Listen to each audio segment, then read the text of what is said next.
Hello students, today we will continue with the same lesson, acids, bases and salt.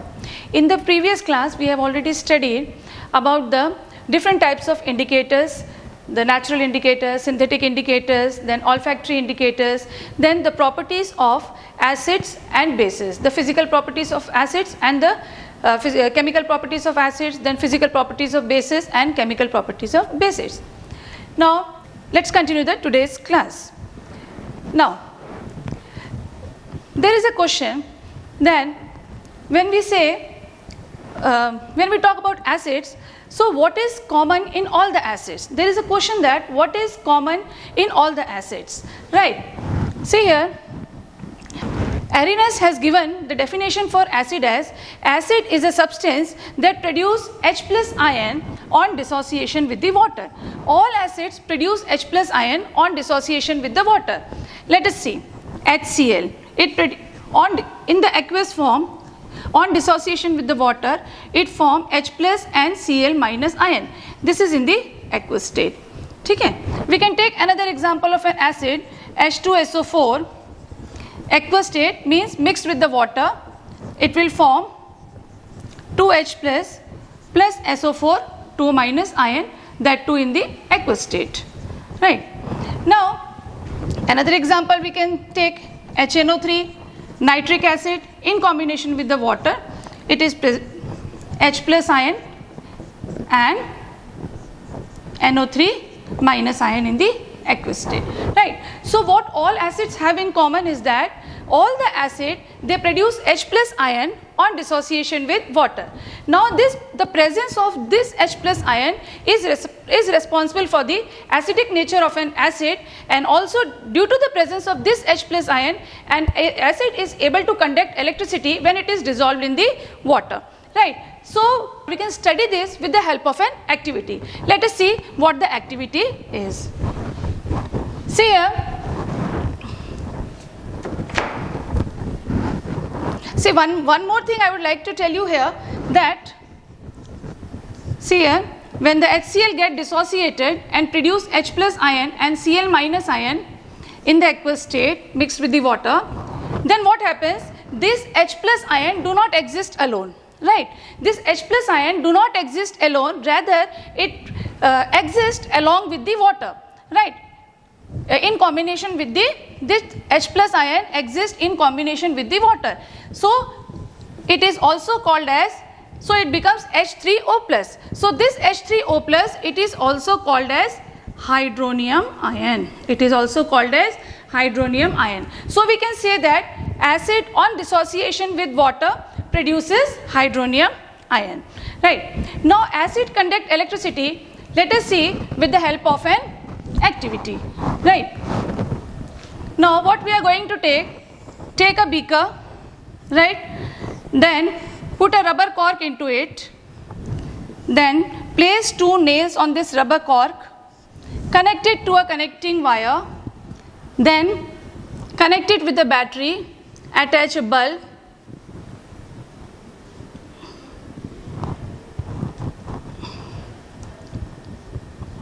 key, right? Now what I am going to take in this beaker is water. This water is mixed with HCl. I will put some HCl into this beaker. ये beaker हमने लिया, इसमें पानी ले लिया और हमने क्या इसमें ऐड किया, we have added HCl into it, right? Now the apparatus has been set up. Now you see I have taken acid solution in here in this beaker. Now what will happen, the bulb will glow, right? The bulb will grow. There are other substances also, for example glucose, alcohol, other substances are also there. They also have hydrogen, but when mixed with the water they do not produce H plus ion, right? They do not produce H plus ion on dissociation with water, so they do not conduct electricity. This also we can study with the help of this activity. See here what we are going, I am going to change the solution, right? Previously I have taken water mixed with HCl, right? Now what I am going to take, water, and I am going to add glucose into it, okay? I am going C6H12O6. I will add glucose into it. Now let me check whether the bulb glows or not. See here, if the bulb glows means it is a conducting solution. Now in this case the bulb will not glow because this glucose is not able to produce free H plus ion into this water. So this solution is not conducting electricity and the bulb will not glow. You can repeat the experiment with alcohol also. You can add in this beaker water plus alcohol, right? Water plus alcohol we will take in this beaker. Now see what will happen. Again in this case also the bulb will not glow. That means even alcohol, though it is having hydrogen, it is not able to produce free H plus ion, so it is not conducting electricity. So we can say acid have in common that all acid produce H plus ion, all acid produce H plus ion, and this H plus ion is responsible for the acidic nature of the acid, and also the acid conduct electricity when dissolved in water because of the presence of this H plus ion, right? Now next is, what is the role of water in acid? Okay, now what is the role of water in acid? See here, this thing can also be explained with the help of an activity. Let us perform the activity. Okay, I will take a test tube, a boiling tube, right, and I will add NaCl. Say I'll take 2 grams of sodium chloride, common salt. I'll add here. Then I will put concentrated sulfuric acid, H2SO4, concentrated sulfuric acid into this test tube. Now what will happen? A chemical reaction will take place here, and I will cover this, the mouth of the test tube, let me cover it with a cork. Okay? Mouth of the test tube is covered with the cork. Then I will attach a delivery tube here. Okay, I will attach a delivery tube here. Now the chemical reaction between H2SO4 and NaCl will take place. It is a type of double displacement reaction, right? NaCl will react with concentrated H2SO4, and what is the product form? NaHSO4, sodium hydrogen sulfate, and HCl gas, and HCl gas will be liberated out, right? And HCl gas will be liberated out. Now this HCl gas will move through this delivery tube, right? This HCl gas will move through this delivery tube. Now we know that. Now how can we check that this gas is an hydrochloride gas? How can we check it? So I will bring a blue litmus paper, right? I will bring this blue litmus paper near the mouth of the test tube, and we know that when the blue litmus paper comes in contact with some acid, it will change into red color, isn't it? It will change into red color. Now when I bring this blue litmus paper near the mouth of this delivery tube, what I see that there is no change in the color of the litmus paper, right? There is no change in the color of the litmus paper. Then again what I did, we will wet this paper, okay? We will wet this paper. Then what will happen? That is, I will put some water into this, and so that now it is moist or wet. Then again I will bring this blue litmus paper near the mouth of this delivery tube from which the HCl gas is coming out. Then what I will observe that this blue litmus paper is now changed into red color. It has changed into red color. Why? Previously I brought a dry litmus paper, and then in the second time I brought a wet litmus paper, and so the wet litmus paper changed into red color. That means water is very much essential for the production of the H plus ion, and when H plus ion is released, then only an acid can show its acidic behavior. This experiment can also be observed. We will make another setup. Just see here. We can take another test tube here like this, right? Now allow this delivery tube to pass into this. Take some water in this test tube, right? Now what will happen? The HCl gas which is produced from here, it will move through the delivery tube, come down, and it will reach the water solution. It will reach the water. There it will get this HCl gas, dry HCl gas will mix with the water, and then it will form free H plus ion here. right? Now this solution will be acidic because dry HCl gas is in contact with the water. So now this solution will become acidic, and we can also check it by dropping some blue litmus solution.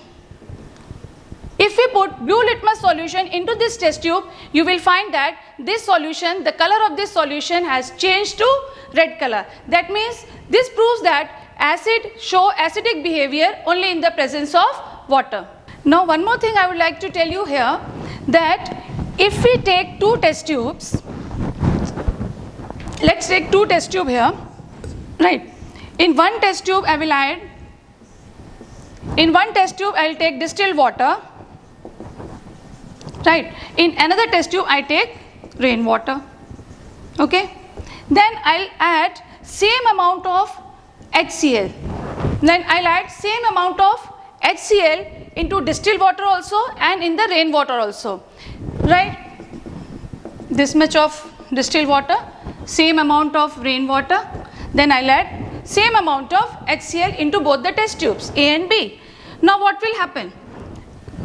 Can you tell me that which of the test tube will have more H plus ion?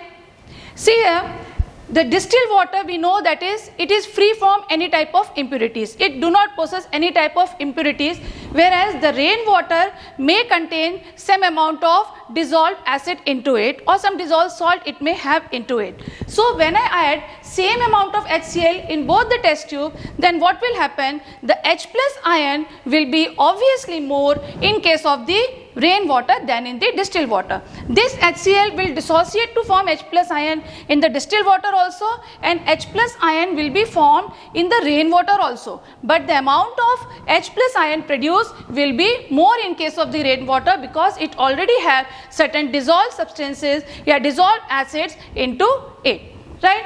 Now next, what is the difference between a concentrated acid and a dilute acid? Let us see. A concentrated acid and a dilute acid.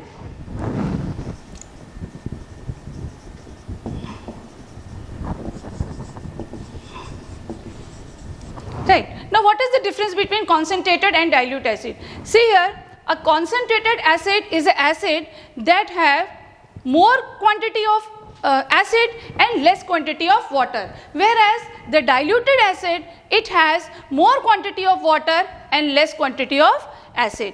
Now to dilute an acid is a very important process, and we have to perform this process very carefully because the process of dilution is an exothermic process. Because the process of dilution is an exothermic process and a lot of heat energy is involved in this case. Now see, if we want to dilute an acid, how we are going to do it? Take a beaker, right? Now in this beaker, see, if we want to dilute an acid, we have to take water in the beaker, right? You take water in the beaker and acid that we have to put. And whatever acid we have to drop by drop, we have to put the acid into this beaker so that this acid will get mixed with the water. And we should be very careful, and we should be continuously we should stir this liquid, and this acid has to be put into this beaker drop by drop. Gradually we have to put acid into this beaker. This process is called as dilution. Now you see here, when the acid is dropped into the water, then what happens? The heat energy, obviously it is an exothermic process, so heat energy will be liberated. Now what will happen in this case? When this acid comes in contact with the water, there is large quantity of water and less amount of acid. So what will happen? The heat energy produced will be absorbed by this water and the heat energy will not splash out of the beaker. But you just see the other case. If we take acid here and we will drop water into the acid, then what will happen? Now the acid quantity is more and we are dropping water into it. Then what will happen? When the water comes in contact with such a large amount of acid, then what happens? Heat energy will be liberated. And that heat energy, due to that heat energy released by the acid, the water which is dropped into the acid, it will get converted into steam. It will get converted into steam and it will rise up, and it may get splashed out from the beaker and we may get acid burn. So dilution is a very important process. While diluting an acid, we should add acid into water and not water into acid. Right? So this is regarding the dilution of acid. Now what is the effect of dilution? If we dilute an acid, then what will happen? What will happen to the H plus ion concentration? See here, when we dilute an acid, then H plus ion concentration will be reduced, right? Then H plus ion concentration will be reduced when we dilute an acid. So a concentrated acid have more H plus ion as compared to the dilute acid. Now next is, suppose we want to check that it is an exothermic reaction. Okay, then we can just touch the bottom of the beaker. We will feel the warmth. So that is an exothermic reaction and the heat is evolved. The next is, what do all base have in common? What do all base have in common? Right. Now see here, NaOH, KOH, KOH, it is a base. Sodium hydroxide, potassium hydroxide. According to Arrhenius, he has given the definition for the base as, a base is a substance that dissociate in the water and produce hydroxide ion. So base produce hydroxide ion on dissociation with the water. For example, sodium hydroxide, potassium hydroxide, when they get dissociated with the water in the aqueous state, it will form Na plus OH minus ion, right? Now here also K plus OH minus ion. So a base on dissociation with the water produces hydroxyl ion. This is a common property of all the bases. And one more thing, the base which is soluble in water, the base which is soluble in water is called as alkali. The base which is soluble in water is called as alkali. Now an acid can be a strong acid or it can be a weak acid. Similarly, a base can be a strong base or a base can be a weak base. Okay, now let us see what a strong acid is. Strong acid, weak acid, strong base and a weak base. Right. Now strong acids are the acids that completely get ionized to form free ions. That is the H plus ion. It completely get ionized or completely dissociate in the water to form H plus ion. And if an acid is a strong acid, then it produces large number of H plus ion. And what is a weak acid? A weak acid is an acid that only gets partially ionized to form H plus ion. And the H plus ion produced in case of the weak acid will be less than as compared to the strong acid. Similarly, in case of the strong base, a base which get completely ionized on dissociation with the water and it produces large OH minus ion, it is called as a strong base. It get completely ionized. Whereas a weak base is the base that get partially ionized to form OH minus ion. So in case of the strong base, more OH minus ion will be produced. In case of the weak base, less OH minus ion will be produced. Strong acid, more H plus ion, weak acid, less H plus ion. But since it is an acid, so definitely it is going to produce H plus ion. It is a base, so it will produce OH minus ion. Acid, it will definitely produce H plus ion. Now let us see some of the examples. Now you can see here some of the strong acids, weak acid, strong base and weak base. See here, in case of the strong acid HCl in the aqueous form, that is HCl mixed with the water, it is forming H plus and Cl minus ion. This it is getting completely ionized to form H plus and Cl minus ion. Similarly, H2SO4, it is a strong acid in the aqueous form. When mixed with the water, it is forming H plus and Cl minus ions, right? And here also the complete dissociation of H2SO4 into H plus ion is taking place. In case of the weak acid, you can see CH3 acetic acid is a weak acid, and see here the strong acid is denoted by a single arrow, whereas a weak acid is denoted by a double-headed arrows, CH3CO plus and H plus ion, right?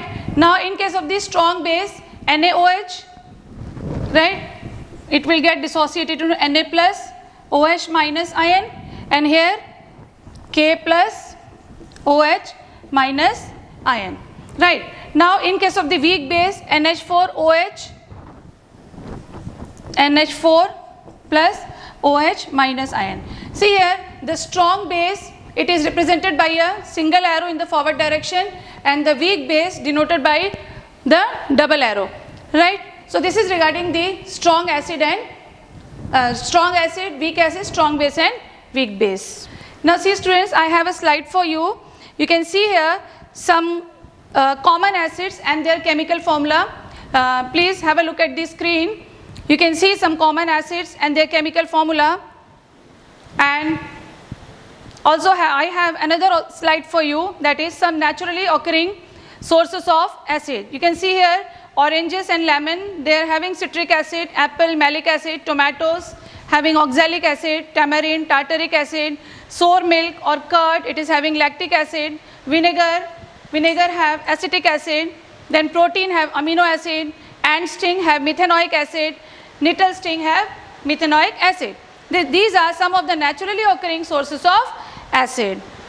Now children, next is how can we measure the strength of an acid or strength of a base. Now the relative strength of acid or a base, it can be measured with the help of a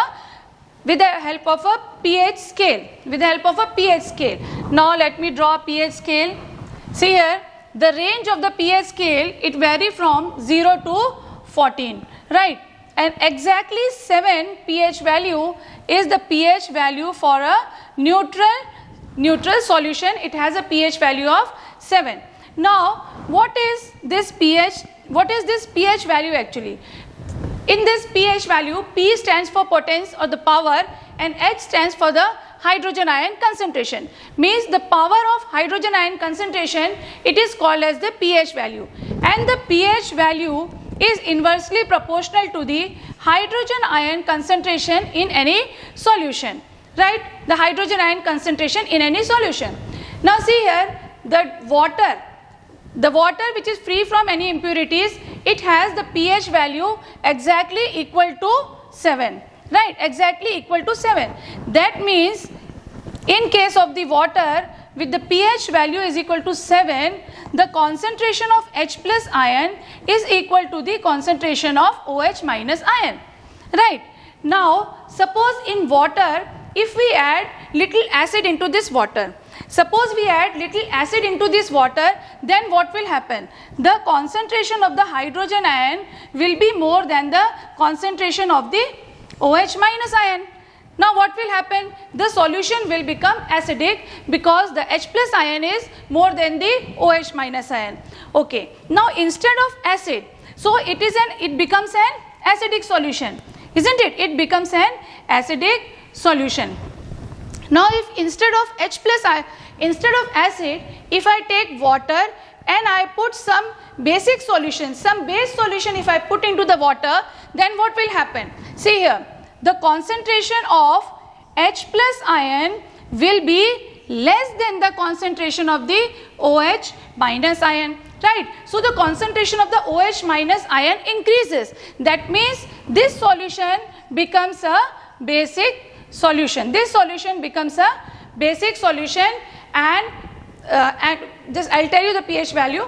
It will become a basic solution, right? So water with the pH value exactly equal to 7, it is neutral in nature because the concentration of H plus ion and concentration of OH minus is equal in that case, right?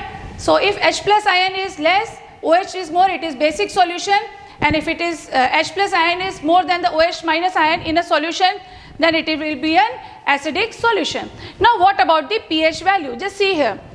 See here, the pH range varies from 0 to 14. From 7 it is 1, 2, 3, 4, 5, 6 and 7. 7, 8, 9, 10, 11, 12, 13 and 14. These are the pH value of different substances. See here, in the previous class I told you a substance is an acid or a base. It can be tested with the help of a litmus solution. That is a common indicator. We can use the litmus solution, then we can just able to know that the given solution is acidic or basic. By using a litmus solution, we can just find out whether a given solution is acidic or basic. But what is the relative strength of that acid or what is the relative strength of that base, we cannot find out by using the litmus paper. Now by knowing the pH value, we can easily find out the relative strength of the relative strength of an acid or a base. See here, the acidic solution, as this is a pH scale, as we move from 7 to 0, the acidic character it increases, right? The acidic character increases. As we move from 7 to 14, what is happening? The basic character increases, right? See here, when you move from 7 to 0, right, from 7 to 0, the acidic character is increasing. So what will be the effect on the hydrogen ion? What will happen to the H plus ion? The H plus ion will also increase because the acidic character is increasing. See here, as we move like this, that means the solution which will have the pH value 1 will be more acidic than the solution having the pH value 5, right? So as we move like this from 7 to 0, the acidic character increases, and also the hydrogen ion concentration is also increasing along with the acidic character, right? But what will happen to the pH value? The pH value will get reduced. If the H plus ion concentration is increasing, the pH value is getting reduced. It will become lesser. See here, pH value 6, it is less acidic, whereas the pH value 2, it is more acidic, right? And in this case, in the case of the base, what happens? As we move from 8 to 14, the basic character increases, and here the hydroxyl ion concentration is also increasing. Here in this case, hydroxyl ion concentration is increasing. But when we move like this, the acidic character increasing, the H plus ion concentration is also increasing in this case. So this is the pH scale. Now, to know the relative strength of an acid or a base, we have a group of indicator which is called as a universal indicator, right? To check or to find the pH value of a substance, we have this universal indicator. A paper is also available impregnated with the universal indicator, and this paper is called as the pH paper. We can also use pH paper or the universal indicator to find out the pH value of any solution. And the pH value, the color, this universal indicator and this pH paper gives different color in different solution. See here, like lemon juice is also having acid in it. HCl is also having acid in it, but HCl is more acidic than lemon juice, and HCl is more acidic than acetic acid also. So this universal indicator or the pH paper gives different color in depending upon how much acidic a substance is or how much less acidic a substance is. They will give different types of colors in that. Right. Now whatever color this universal indicator or the pH paper is giving on treating them with the acid or a basic solution, that color can be matched with a pH color chart. It can be matched with the pH color chart. You can see the pH color chart on your screen. Here I have this pH color chart. You can see the pH color chart, and we can match the color from the pH color chart. Now here you can see the importance of pH in everyday life. See here, pH in our digestive system.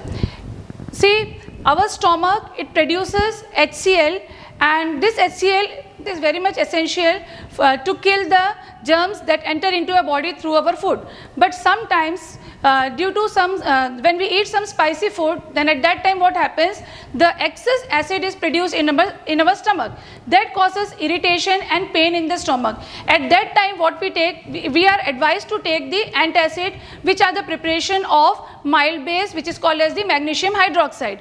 This magnesium hydroxide react with the acid and it neutralizes the effect of the acid, and we can get relief from the pain. So pH, to maintain the proper pH in the digestive system, it is very much essential. Then pH change is a cause of tooth decay. See here, our teeth are made up of teeth enamel, and that is made up of the hardest substance, that is the hardest substance in our body, that is the calcium phosphate. But sometimes what happens, when we don't brush our teeth or when we don't clean our mouth after eating food, then what happens, the bacteria that degrade the sugar which is present in our teeth and causes the tooth decay, and as a result what happens, the acid is produced, and this acid causes the tooth decay. And actually this calcium phosphate, it is not at all it is not soluble in water, but what happens, due to the presence of acid, it gets corroded and then it is removed from the teeth. So we have to maintain the pH of our teeth, and so it is always advised to we should brush our teeth after eating food, right? And we should also check that our toothpaste should have good amount of base. It should be basic in nature. If we want to test whether our toothpaste is basic or not, we can test it with the help of the pH paper, right? Next is that the plants and animals are pH sensitive. Plants, animal, also human, we are very pH sensitive. Why? Because, and one more thing is that if in this case, in the tooth decay, if the pH of the mouth falls below 5.5, then the corrosion of the tooth enamel takes place. And then plants and animals are pH sensitive, including human. In case of the human, the internal metabolic activities inside our body takes place between the pH value 7 to 7.8. If the pH value falls down the 7 or it rises from 7.8, then what will happen, we feel difficult to maintain the body function, and all the metabolic activities will be affected. The human blood, then our tears and saliva, they have the pH value of 7.4. Then plants are pH sensitive because plants need a narrow range of, they show better growth in the narrow range of pH, that is 7. Around 7 they need the pH value around 7, that is neither need a acidic soil nor they require a alkaline soil. So they grow better in the pH value of 7, right? Now what happens, suppose you want to check whether the soil is acidic or basic, so we can collect the sample. We can collect the soil sample from the different localities and take in the test tubes, and take different samples in the test tube, and then put some water, take the soil sample in the test tube and then put some water into it, sterile wet, then filter it, obtain the filtrate, and then this filtrate can be checked with the help of the this thing, universal indicator or pH paper, right? So it will tell us whether it is acidic or basic, right? If the soil is acidic, then we can apply some basic solution like calcium hydroxide can be applied to the soil so that it becomes basic. If the soil is found to be acidic, then if the soil is found to be basic, then we can apply certain organic substances like manure, because that have some acidic properties, right? Now animals are also pH sensitive, that is the aquatic animals. Sometimes due to acid rain, the pH of the river water falls down and it becomes very much difficult for the aquatic animals to survive in that water. Next is the defense mechanism by animals and plants. Animals like honeybee or ant, when they stung us, then what happens, they inject formic acid or methanoic acid into our skin, and at that time what happens, we get pain or irritation. Now this pain and irritation can be removed, or we can get rid of this pain or irritation by applying a basic solution into it. We can apply baking soda. Suppose baking soda is not there in our home, then what we do, we immediately take Colgate, that is the toothpaste, which is also basic in nature, we can apply over that. So that will neutralize the effect and we will get relief from the pain. Even the plants, the nettle plant, Even the nettle plant, the leaves of the nettle plant have certain hair-like structures, and if this, by accidentally, if we come in contact with this leaf, this, due to this stinging hairs, it will inject methanoic or formic acid into our skin, and we may get irritation or pain. Again, by applying a base into it, like baking soda, we can get relief from the pain, right? So this is the importance of pH in everyday life. So students, today we have studied about the acid and base, the common properties, what is common in all the acids, what is common in all the base, then regarding the pH paper, then the universal indicator, all these topics we have studied. Now I have a very small assignment for you. You can just look at your screen and you can take a snapshot of this, and this is an assignment, 5 questions I have given you. This is from the same topic that I have taught you today. Try to answer this, and for this class we have this much, and we'll continue in the next class. Thank you.